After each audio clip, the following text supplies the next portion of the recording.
Hubert Riley. He has a special report from some special people.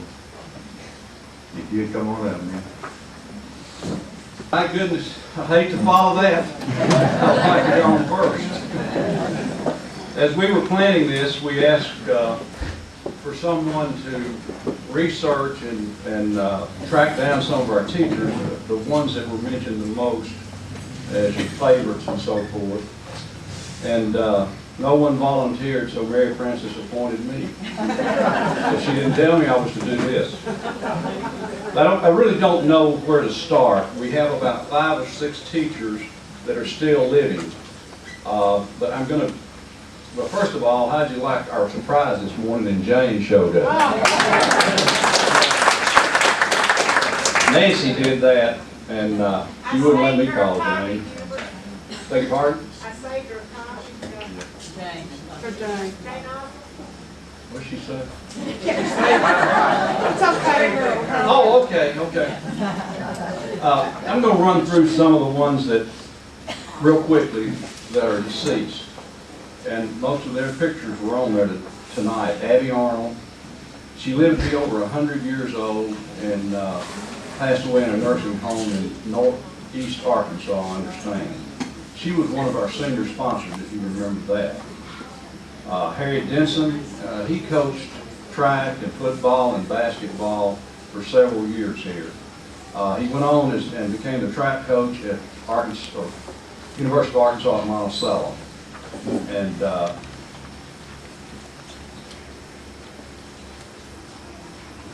about all I know about him. Except in the 50s, he was the center on the football team that went to the Little Rose Bowl and won the national championship. That may not mean much to any of you, but that was quite an honor then. Lynn Yarborough, he was quite a character, to say the least. If you did something wrong, he always caught you. You know, no matter. And it became Sister Riley, or Sister Rise, or Sister Willis, or Sister Wilkerson, you know. I remember he'd send us out to run around the track, and so William Willis and I decided one day that we would run the other way. We wouldn't go with everyone else. He didn't say a word. The next day, he said, all right, boys, go out, run around the track. Sister Riley and Sister Willis, you run the same way they do. But he came, I have that written down. He came here in 1945, and from 1945 through 1949, he was a head basketball coach, football coach, track coach, and athletic director. And I think when we were there, he was the athletic director. He moved, after retiring, he and his wife moved back to Oklahoma and passed away there, which is where he came from. Pop Wilson, Wayne K. Wilson, if you remember, we dedicated the termite to him in 1958. He left here and went to the University of Arkansas at Monticello as the band director there, and he is deceased now also. Hugh Willis, I always thought he was a great guy. He became the superintendent of schools here in CrossFit after M.H. Russell, and he is dead now also. Silas D. Snow was the superintendent, the first superintendent I think that we knew here when we were attending school. He went on to the University of Arkansas in Conway. I understand also that he started in the old CrossFit camp as a superintendent and principal. I didn't know that. But from 1944 through 1953, and then he came to CrossFit as a superintendent. M.H. Russell followed Dr. Silas Snow. He left here and became president of University of Arkansas, and well, it was Henderson State University. What is it now?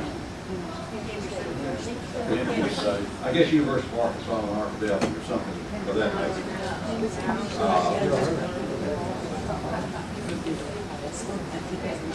Okay, these are the living ones, and this was a real pleasure to contact these people because they really thanked us for doing that. Now, Nancy contacted Jane Oswald, and Beverly Hayes Purefoy. And Jane was there today, and I think most of you got to talk to her, and she really enjoyed it, and would still be here tonight if she hadn't had to take a ride home because she was ready to stay. She called last night and told Nancy she wished she were there with us last night. After she left here, she started the Eaglettes, which I think in 1956, and she left here after 3 years or 4 years, I forget, and went to New York as an airline stewardess. And she said that she went to New York because she wanted to take the Eaglettes to New York, and she wanted to make some contacts.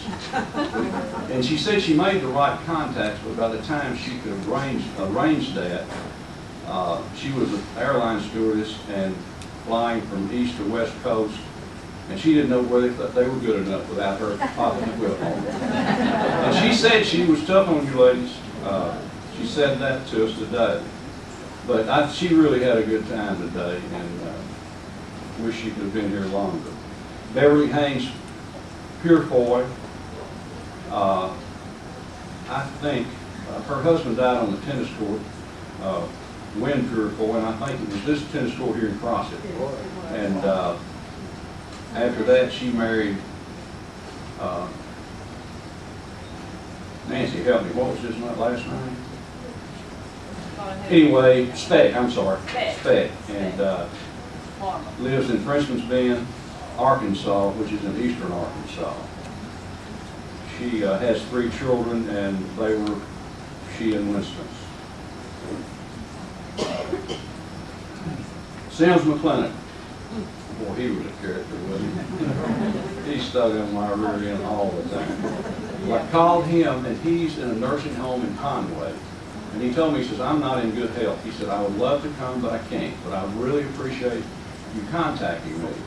And he asked that we send him, if we were having a memory book, and he said, if you do, would you send me one? So Charles Gates is going to take that to him in Conway. He taught at University of Arkansas, UCA, University of Central Arkansas, for 30 years after he left here. He was always picking on me, so I thought I'd take my shot at him. He was the termite in 1957 was dedicated to him, and I told him, I said, Mr. McClintock, I believe they touched up your picture quite a bit in that annual. He died laughing. He thought that was funny. He's in the St. Agnes Nursing Home in Conway. St. Andrews. St. Andrews. Beg your pardon? St. Andrews. St. Andrews, okay. He was very weak that day, and I don't hear well anyhow. But Surprise, surprise. he said, that's right, I'm trying to talk real loud. It'll wake some of you up. He said, thank you very much for contacting and to give everyone his regards. He was most appreciative of being contacted. I contacted Cliff Horton, who was here in our 9th, 10th, and 11th grade. He was a junior high football coach and the senior and junior high basketball coach while he was here. He went on to be the head basketball coach in Pine Bluff for 1 year, and then went to the University of Central Arkansas in Conway as the head coach, and retired from there. I did not talk to him. I talked to Bobby, his wife, and she said that he was very, very ill, that he was homebound, said that he really had a bad time in the last year, having had 3 hospital stays of over 30 days each time. They had 2 daughters, 4 grandchildren, and the week that I called him, they were going to celebrate their 60th wedding anniversary. And I meant to send them a card, and I forgot.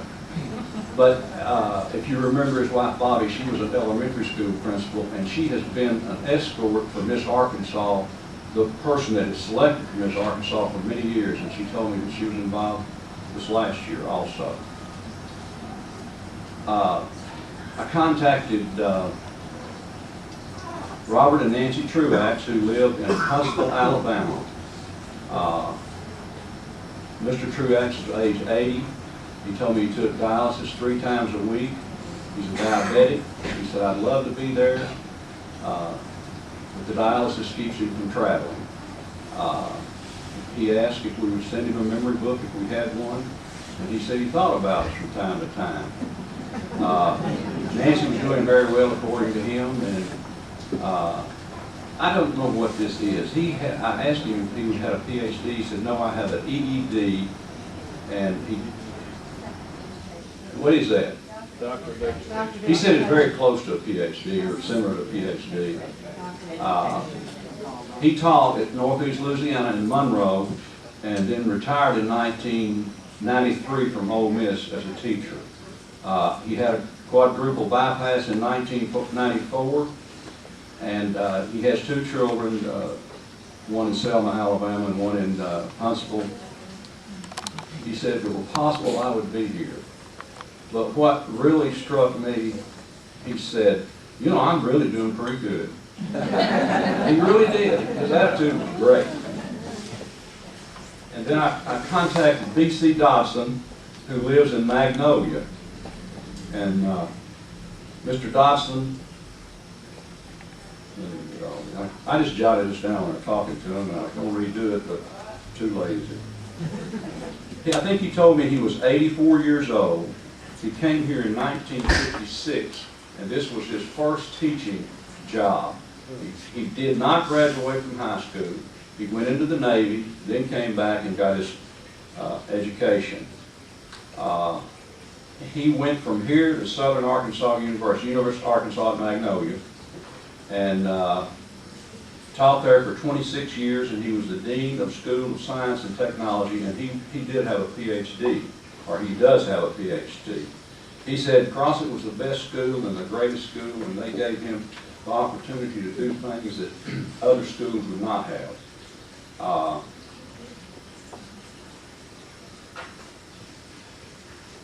He's done a lot of things with advanced courses throughout the country also.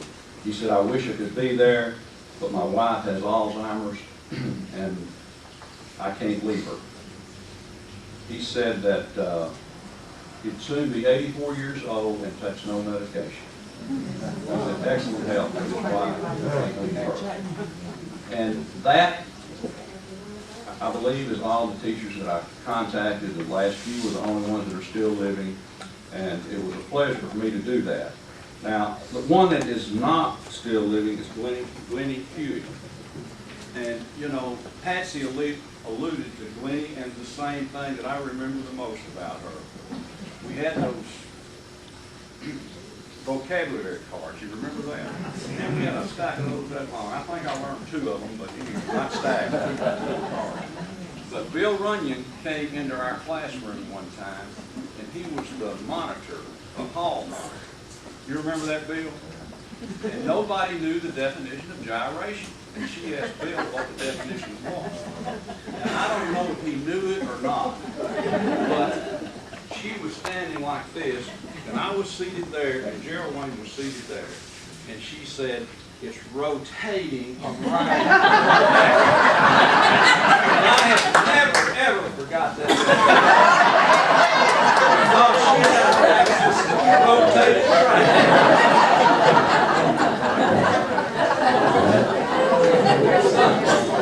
Someone said today that they didn't think that they ever saw her that she didn't have high heels on.